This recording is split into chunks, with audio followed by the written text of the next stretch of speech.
லூக்கா நற்செய்தி அதிகாரம் 1 இறைவசனங்கள் 34 முதல் 38 முடிய. அதற்கு மரியா வானதூதரிடம், இது எப்படி நிகழும்? நான் கன்னியாயிற்றே என்றார். வானதூதர் அவரிடம், தூய ஆவி உன் மீது வரும், உன்னத கடவுளின் வல்லமை உன்மேல் நிழலிடும். ஆதலால் உம்மிடம் பிறக்கப் போகும் குழந்தை தூயது. அக்குழந்தை இறைமகன் எனப்படும். உம் உறவினராகி எலிசபெத்தும் தம் முதிர் வயதில் ஒரு மகனை கருத்தரித்திருக்கிறார். கருவுற இயலாதவர் என்று சொல்லப்பட்ட அவருக்கு இது 6ஆம் மாதம். ஏனெனில் கடவுளால் இயலாதது ஒன்றுமில்லை என்றார். பின்னர் மரியா, நான் ஆண்டவரின் அடிமை, உம் சொற்படியே எனக்கு நிகழட்டும் என்றார். ஆண்டவரின் அருள்வாக்கு.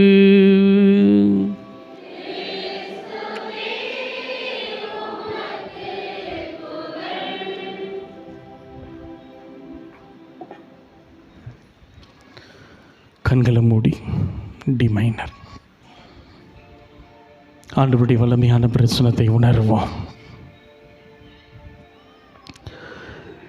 என்னாலே நீ மறக்கப்படுவதில்லை, என் வார்த்தை மாறுவதும் இல்லை. உன்னை கைவிடுவதில்லை,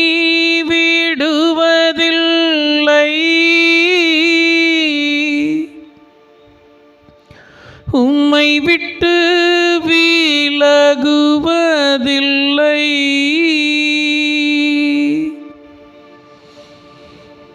என்னாலே நீ மறக்கப்படுவதில்லை, என் வார்த்தை மாறுவதும் இல்லை. தாயின் கருவில் உருவாகும் முன்பே பெயர் சொல்லி அழைத்த அன்பு தெய்வமே, மகிழ்ச்சி நிறைந்த உள்ளத்தோடு மாதத்தின் சனி எம் அன்னைக்கான பெருநாள் உணர்ந்து ஓடி வந்திருக்கிறோம்.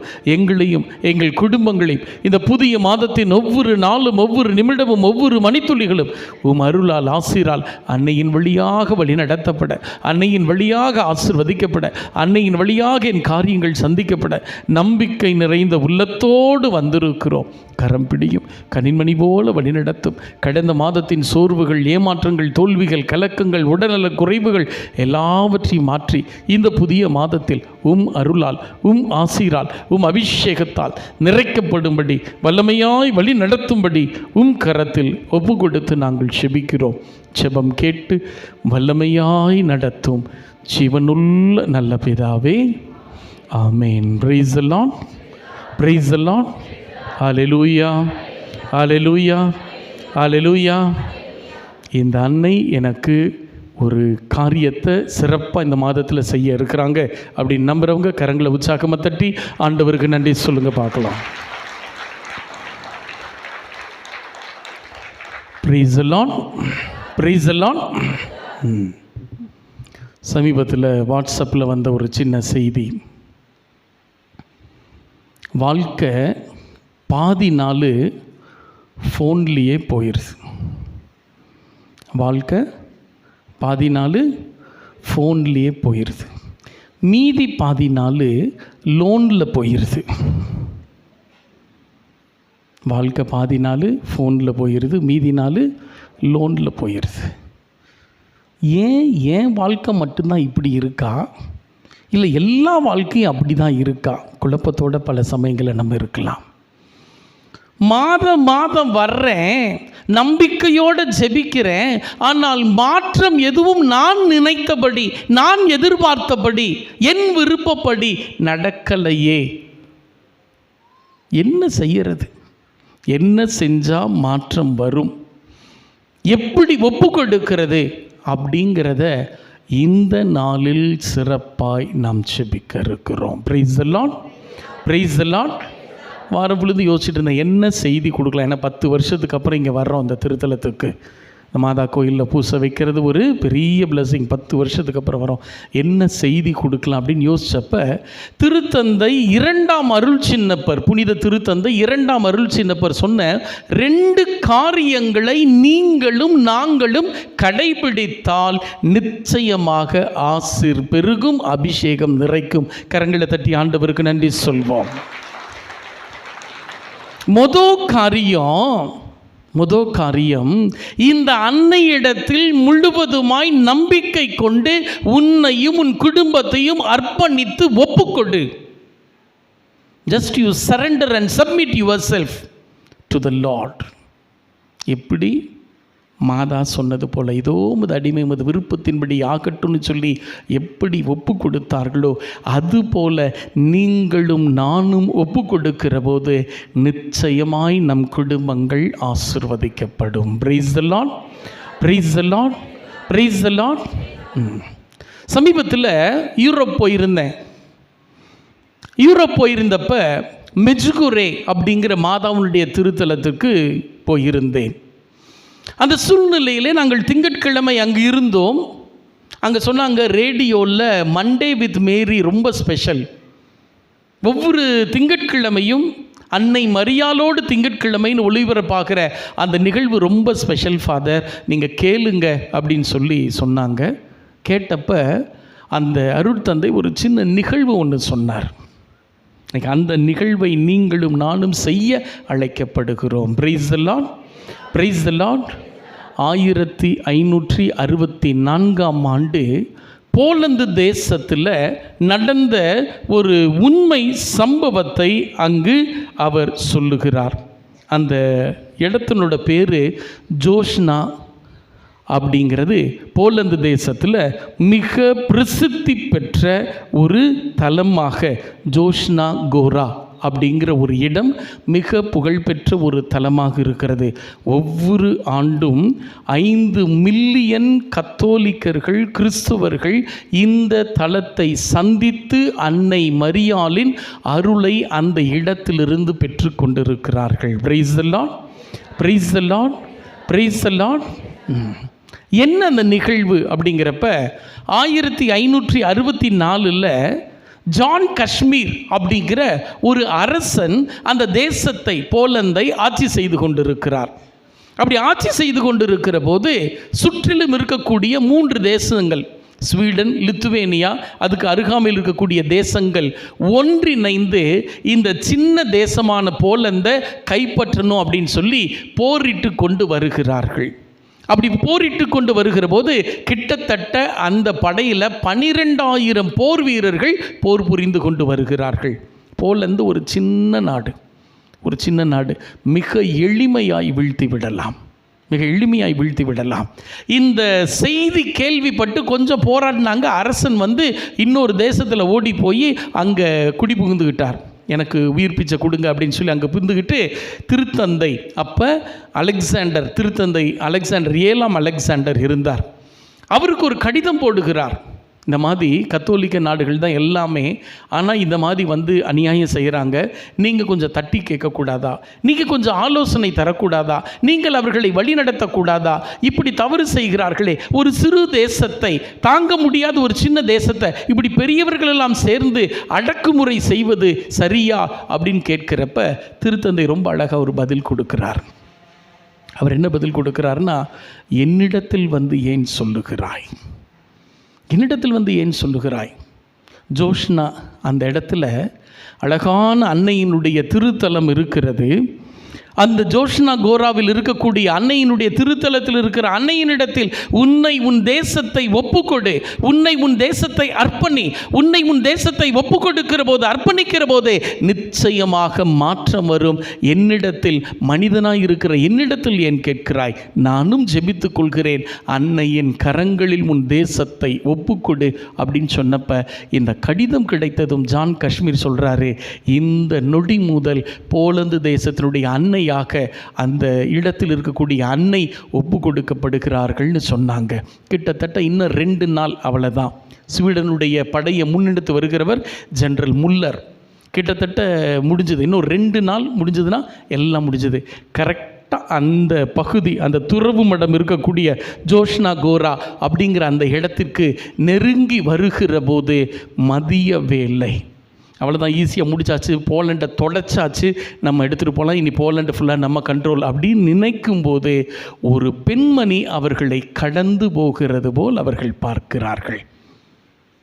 நல்ல வெள்ளை வெளியேறு ட்ரெஸ்ஸு, அழகாக ப்ளூ சாஷ் கட்டிட்டு அந்த கூட்டத்தை, மிலிட்ரி மக்களை, வெறும் 300 பேர் தான் உள்ளே இருக்காங்க, இங்கே 12,000 பேர் இருக்கிறாங்க, வெற்றி அவ்வளோதான், இனி முடிஞ்சுது, இனி போலந்தினுடைய எதிர்காலம் கிடையாது அப்படின்னு சோர்ந்து உடைந்து குழப்பத்தோடு இருந்த சூழ்நிலை. ஒரு பெண்மணி அந்த கூட்டத்தை கடந்து அப்படியே உள்ளே போகிறாங்க. பார்க்குறாங்க, அவங்க போக போக பின்னால் அப்படி ஒரு பனி, அந்த இடம் முழுவதும் பனியால் சூழப்படுகிறது. பனியால் சூழப்பட்ட பிற்பாடு அருகில் இருந்த படை வீரர்கள் ஒருவருக்கு ஒருவர் தெரியல, யார் நிற்கிறா, பக்கத்தில் யார் இருக்கா, என்ன கண்டுபிடிக்க முடியல. இப்போது பீரங்கி குண்டுகள் வீசுகிறார்கள். அந்த பீரங்கி குண்டுகள் என்ன ஆகுதுன்னா செவுத்தில் அடித்து இவங்க மேலேயே திரும்பி வருது. வீரர்கள் சேதமடைகிறார்கள். பயந்து கொண்டே அந்த இடத்தை விட்டு ஜார்ஜ் முல்லர் தலைமையிலான அந்த படை பின்வாங்குகிறது. போலந்து தேசத்தை விட்டுவிட்டு பின்வாங்கி ஓடுகிறார்கள். போலந்து தேசம் சுதந்திரம் பெற்றது. 1565ஆம் ஆண்டு நம்முடைய அந்த அரசர் ஜான் காஷ்மீர் அந்த அன்னையினுடைய திருச்சுரூபத்தை ஏந்தி, இந்த அன்னை நம் குடும்பங்களின் பாதுகாவலி, இந்த அன்னை நம் தேசத்தின் பாதுகாவலின்னு சொல்லி அர்ப்பணித்தார், ஒப்பு கொடுத்தார். கரங்களை தட்டி ஆண்டவருக்கு நன்றி சொல்வோம். இதில் ஆச்சரியமான செய்தி என்னன்னா, நவம்பர், டிசம்பர், ஜனவரி பனிப்பொழியும் காலம். அதில் இரவு அப்படின்னா 6 மணிக்கு மேலே 7 மணிக்கு மேலேனா சாதாரணமாய் பனிப்பொழிவு இருக்கும். மார்ச் மாதத்தில் நம்ம ஊரில் சொல்லுவாங்க பாருங்க, பங்குனி வெயில் பல்ல காட்டுற மாதிரி. அப்படி ஒரு வெயிலில் அந்த மாதிரி ஒரு பனியை அவர்கள் பார்த்ததில்லை. ஏதோ ஒரு பெண்மணி கடந்து சென்றார்கள். தோல்வி எங்கள் வசமாய் மாறிவிட்டது. இன்றைக்கி அந்த ஜான் காஷ்மீர் அரசர் செஞ்சதை தான் நீங்களும் நானும் செய்ய அழைக்கப்படுகிறோம். அம்மா, என் குடும்பத்தின் பாதுகாவலியாய், என் குடும்பத்தின் பரிந்துரையாளராய் எங்கள் கரங்களையும் கரங்களில் கொடுக்கிறோம். சீராக் புத்தகம் 2:3 ரொம்ப அழகாக சொல்லுது, சிக்கனை பிடித்துக்கொள். சிக்கனை பிடித்து கொள்கிற போதே நம்மளுடைய கண்ணீர் கரிப்பாய் மாறுகிறது, நம்முடைய துக்கங்கள் சந்தோஷமாய் மாறுகிறது. போலந்து தேசம் முடிஞ்சது, அவ்வளோதான், இனி எதிர்காலம் இல்லை, இனி என்ன செய்வது, இனி அடிமையாகத்தான் நாம் இருக்க வேண்டும் என்று நினைந்த சூழ்நிலையில் 12,000 எங்கே இருக்குது, வெறும் 300 எங்கே இருக்குது, இதுக்கும் ஏணி வச்சா கூட எட்டாது, இது மலை, இது மடு, வாய்ப்பு ஜெயிப்பதற்கான சாத்தியக்கூறுகள் கொஞ்சம் கூட இல்லை. அப்படிங்கிற போதும் அன்னையின் கரங்களில் அர்ப்பணித்த போதே, அன்னையின் கரங்களில் ஒப்பு கொடுத்த போதே ஒரு பெரிய அதிசயம் நடந்தது. Praise the Lord, praise the Lord, praise the Lord. கோயிலுக்கு வர்றோம், ஜெபமாலை ஜெபிக்கிறோம், சுத்துறோம், தேர் சுத்துறோம், திருப்பலியில் பங்கெடுக்கிறோம், ஆராதனையில் பங்கெடுக்கிறோம். எத்தனை விசை இந்த இடத்திற்கு நான் வந்து என்னையும் என் குடும்பத்தையும் அன்னையின் கரங்களில் அர்ப்பணித்திருக்கிறேன், ஒப்பு கொடுத்திருக்கிறேன். யோசிச்சு பாருங்க, ஒப்பு கொடுத்திருக்கிறேன்னா அந்த குழந்தை, அந்த மதர் தெரேசா சொன்ன ஜெபந்தான், அம்மா இயேசுவின் தாயே, என் தாயாக இனி வருகிற நாட்களில் வாரும், என் தாயாக வாரும், என் குடும்பத்தின் தாயாக, என் பங்கின் தாயாக கரம் பிடிச்சு எங்களை நடத்துங்கம்மான்னு எத்தனை விசை கேட்டிருக்கிறோம். திருத்தந்தை சொல்கிற முதல் காரியம் அதுதான், முதல் காரியம் இதுதான். ரொம்ப அழகாக அவர் சொல்கிறது, உன்னுடைய வேலைகளில் இந்த அன்னையின் கரத்தில் அர்ப்பணி, ஒப்புக்கொடு, அற்புதங்கள் அதிசயங்கள் தன்னில் நடக்கும். Price the Lord, praise the Lord, praise the Lord. 2வது, நம்பிக்கையை முழுவதும் இந்த அன்னையின் மீதுவை. எப்படிப்பட்ட வாழ்க்கையையும் அற்புதமாய் மாற்றுகிற ஆற்றல் அன்னைக்கு உண்டு. நம்புறவங்க கைத்தட்டி ஆண்டவருக்கு நன்றி சொல்லுங்க பார்க்கலாம். 4ஆம் நூற்றாண்டில் நடந்த ஒரு அருமையான காரியம். 4வது நூற்றாண்டில் நடந்த ஒரு அருமையான புனிதையினுடைய வரலாறு. சென்ட் மேரி ஆஃப் எஜிப்சியா அப்படிங்கிற ஒரு புனிதையினுடைய வரலாறு. வீத்தா அப்படிங்கிற ஒரு புத்தகத்தில் சொஃப்ரேனிசியூஸ் அப்படிங்கிற ஒரு பேட்ரியாக், கிட்டத்தட்ட ஈஸ்டர்ன் சர்ச்சஸ் கிழக்கத்திய இதுக்கு பேட்ரியாக் அப்படிங்கிறது நம்மளுடைய ஆயர்களை காட்டிலும் கர்தினால்களை காட்டிலும் அந்த அளவு உயரமான நிலையில் இருக்கக்கூடிய ஒருவர் எழுதிய வரலாறு. இன்றைக்கி கிழக்கத்திய திருச்சபையிலும் ஏற்றிருக்காங்க, நம்மளுடைய கத்தோலிக்க திருச்சபையிலும் ஏற்றிருக்கிறாங்க. ஏப்ரல் 1 இந்த மேரி ஆஃப் அலெக்சாண்ட்ரியாவினுடைய திருவிழாவை தாய் திருச்சபை சிறப்பிக்கிறது. யார் இந்த மேரி ஆஃப் அலெக்சாண்ட்ரியா? சின்ன வயசுலேருந்து ரொம்ப பக்தியாக நெறிப்படுத்தப்பட்டு ஒரு குடும்பத்தில் சிறப்பாய் வாழ்ந்து கொண்டிருக்கிறார்கள். ஈஜிப்டில் அப்பா அம்மா ரொம்ப ஸ்ட்ரிக்ட்டு. நிற்கக்கூடாது, நடக்கக்கூடாது, சிரிக்கக்கூடாது, பேசக்கூடாது, அங்கே பார்க்காத, இங்கே பார்க்காத, அங்கே போகிற, இங்கே போகிற. இன்றைக்கி நம்ம அப்பா அம்மா தான் அந்த அப்பா அம்மாவும் எகிப்தில் இருந்தாங்க. 12 வயசு வரை பக்தியான பிள்ளையாக வளர்ந்த மேரி ஆஃப் இஜிப்சியா 12 வயசில் ஒரு முடிவெடுக்கிறா. இதென்ன வாழ்க்கை, இப்படி ஒரு அடிமை வாழ்க்கை மாதிரி வாழ்ந்துக்கிட்டு, இந்த வாழ்க்கை எனக்கு நிம்மதியே இல்லை, இந்த வாழ்க்கை எனக்கு சந்தோஷமாக இல்லை, நான் நினச்சபடி எந்திரிக்கணும், ஆசைப்பட்டதை செய்யணும், விரும்பினதெல்லாம் பண்ணணும், இப்படி ஒரு வாழ்க்கையாக இருக்கே, நெருக்கடியான வாழ்க்கை. எந்திரிக்கணும், சாப்பிட்னா, ஜெபம் செய்யணும், பூச, இப்படி ஓடிட்டு இருக்கிறதா வாழ்க்கையாக இருக்கே, இப்படி வேண்டாம் அப்படின்னு சொல்லி 12 வயதில் அங்கே எகிப்திலிருந்து அலெக்சாண்ட்ரியா தேசத்தை நோக்கி ஓடி போகிறாள்.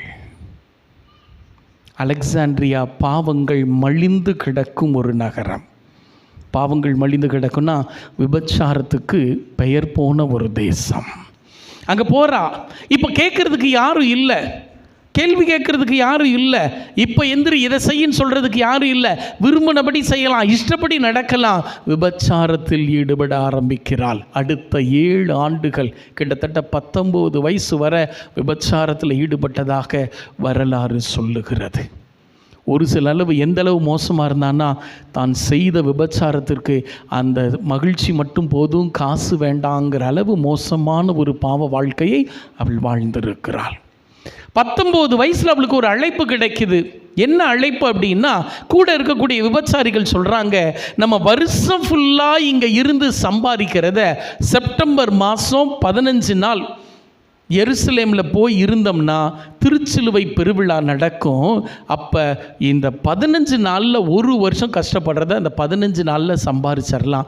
நாங்கள்லாம் ஜெருசலேம் போகிறோம், அங்கே போய் ஆன்டி பில்கிரிமேஜ், இன்றைக்கி பில்கிரிமேஜ்னால் நீங்கள்லாம் வந்திருக்கிறது பக்தியோட ஒரு ஜெப விண்ணப்பத்தோடு நாங்கள் போகிறோம், எங்கள் தேவைகள் சந்திக்கப்படணும், எங்கள் காரியங்கள் வாய்க்கப்படணும்னு வர்றது. ஆன்டி பில்கிரிமேஜ்னால் தவறான எண்ணத்தோடு வருவது. தவறான எண்ணத்தோடனா அங்கே போய் இதில் எப்படி ஆட்டையை போடலாம், இதில் எப்படி சம்பாதிக்கலாம், இதில் எப்படி தப்பாக இருந்து நம்ம இன்னும் சம்பாதிக்கலாம் அப்படிங்கிற மாதிரி நினைக்கிறது. ஆன்டி பில்கிரிமேஜ் வர்றாங்க. கிட்டத்தட்ட ஒரு 20 பேர் வர்றாங்க, எருசலேமுக்கு வருகிறார்கள், தங்குகிறார்கள். கிட்டத்தட்ட 4-5 நாள் பயங்கரமான கூட்டம். திருச்சிலுவை மகிமைப்படுத்தப்பட்ட நேரத்தில் ரொம்ப இதாக இருக்கும். இன்றைக்கும் நீங்கள் எருசலேம் போனீங்கன்னா 2 இடத்துல தான் ரொம்ப நேரம் ஆகும். ஒன்று இயேசு பிறந்த இடம், 2வது இந்த செபுல்கர் அப்படின்னு சொல்லுவாங்க. அந்த இயேசு அறையப்பட்ட அந்த இடம், அந்த இது தான் ரொம்ப நேரமாகும். ஏன்னா மக்கள் அப்படியே ஆயிரக்கணக்கில் நிற்பாங்க, வரிசையாக நின்று தான் வரணும். அப்படி ஓய்வு இருக்கிற நாளில் அந்த 3 நாள் 4 நாள் முடிஞ்சதுக்கப்புறம் சொல்கிறாங்க, இன்றைக்கி நமக்கு ஓய்வு, நம்ம என்ன செய்யலாம், அப்படி என்னதான் இந்த மக்கள் போய் பார்க்குறாங்க, லட்சக்கணக்கான மக்கள் வர்றாங்களே, அப்படி என்னதான் அங்கே இருக்குது, நம்மளும் போய் பார்க்கலாம், சும்மா போயிட்டு வருவோமே ஒரு டைம் பாஸ்க்கு அப்படின்னு கூட்டமாக வர்றாங்க. கூட்டமாக வந்து வரிசையில் நிற்கிறாங்க. மற்றவங்களாம் பக்தியாக ஜெபிச்சுக்கிட்டு அப்படியே வரிசையில் வர்றாங்க. இவங்க நக்கல் அடிச்சுட்டு சிரிச்சிட்டு வர்றாங்க.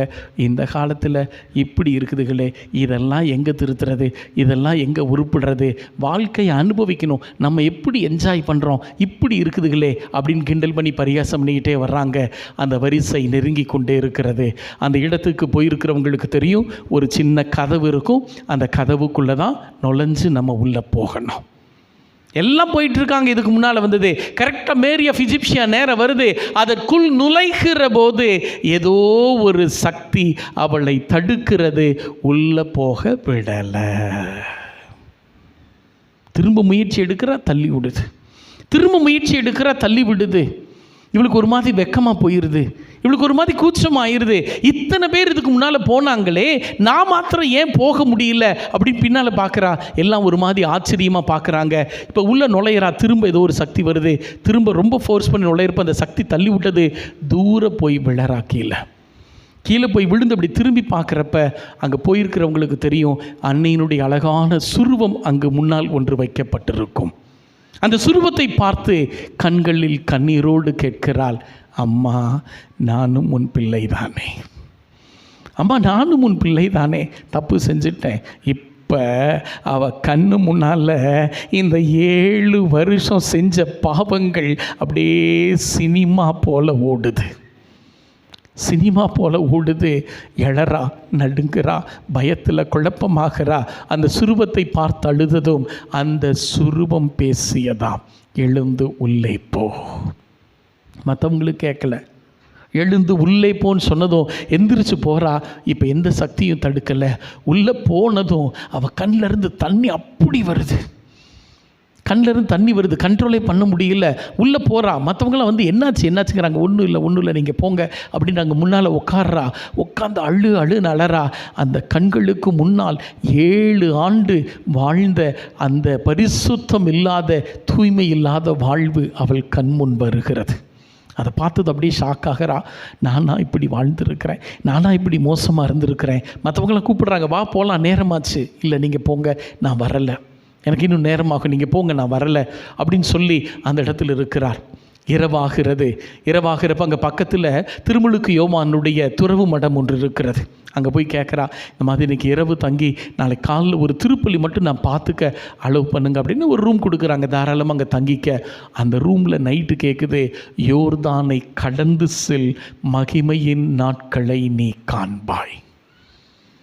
இவளுக்கு தூக்கி வாரி போடுது. யோர்தான் எங்கே என்ன அப்படின்னு சொல்லி பார்க்குறா. அப்போ விசாரிக்கிறப்ப தெரியுது, பாலைவனம். இப்போ இவளுக்கு அடுத்த நாள் காலையில் எந்திரிச்சொன்னே காலைல 5 மணிக்கு எந்திரிச்சிட்றா. அங்கே போய் கோயிலில் இருக்கிறப்ப ஒரு ஃபாதர் உட்காந்துருக்குறாங்க. போய் ஒரு நல்ல பாவ சங்கீர்த்தனம் கிட்டத்தட்ட 45 நிமிடங்கள் ஒரு ஆத்மார்த்தமான ஒரு பாவ சங்கீர்த்தனத்தை செய்கிறா.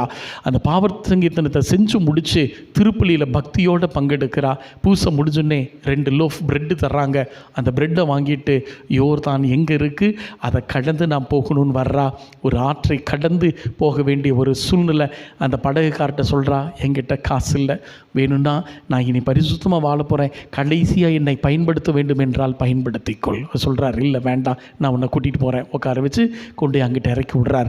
அடுத்த 47 ஆண்டுகள் ஒரு கடுமையான தவசு வாழ்க்கை.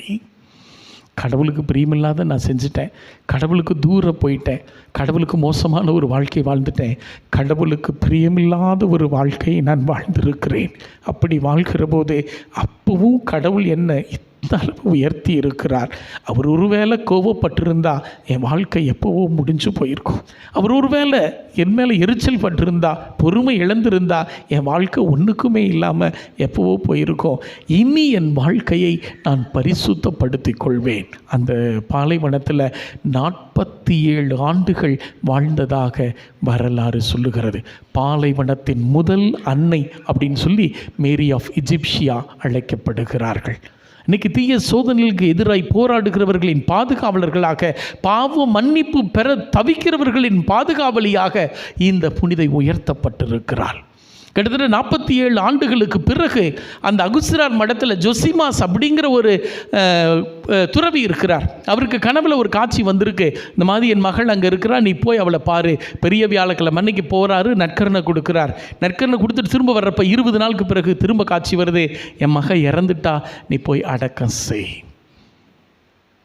இப்போ இவர் போகிறார். 20 நாட்கள் இந்த பாலைவனம், இவர் இருக்கிற இடத்துலேருந்து அந்த பாலைவனத்தில் அந்த இடத்துக்கு போகிறதுக்கு 20 நாட்கள் போகிற போது அங்கு பார்த்தபோது அந்த முகமே பரிதாபமாக இருந்தது.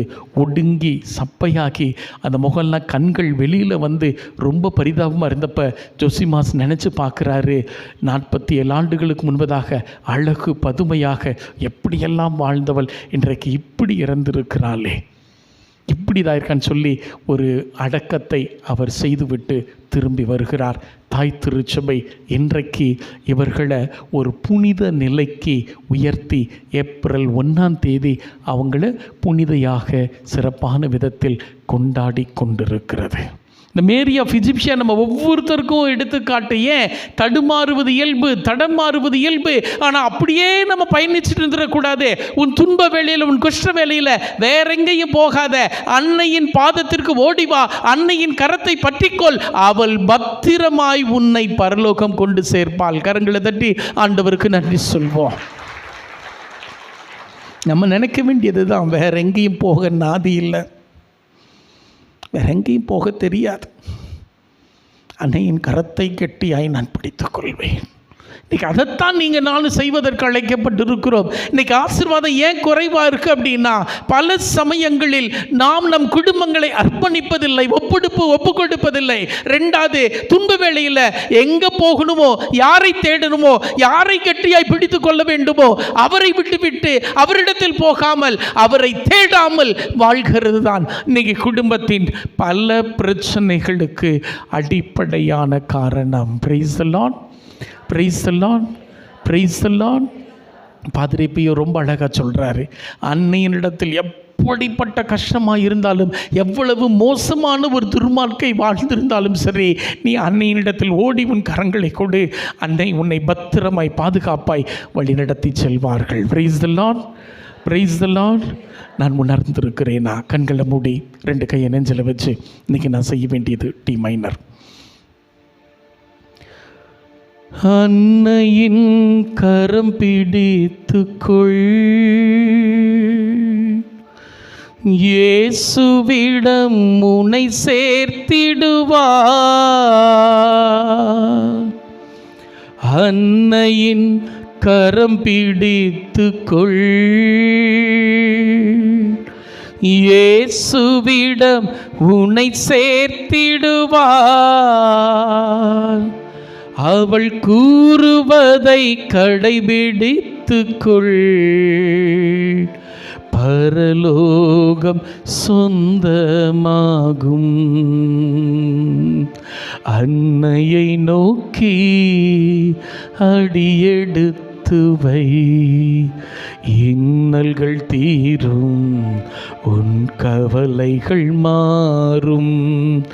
அன்னையை நோக்கி அடியெடுத்து வை, இன்னல்கள் தீரும், உன் கவலைகள் மாறும். அம்மா, இயேசுவின் தாயே, என் தாயாக, என் குடும்பத்தின் தாயாக, எங்கள் இன்னல்கள் இடையூறுகளில் நம்பிக்கை இழந்து சோர்ந்திருக்கிற வேளைகளில் கரம் பிடித்து எங்களை வழி நடத்தும். ஆமேன். காணிக்கை பாடல்.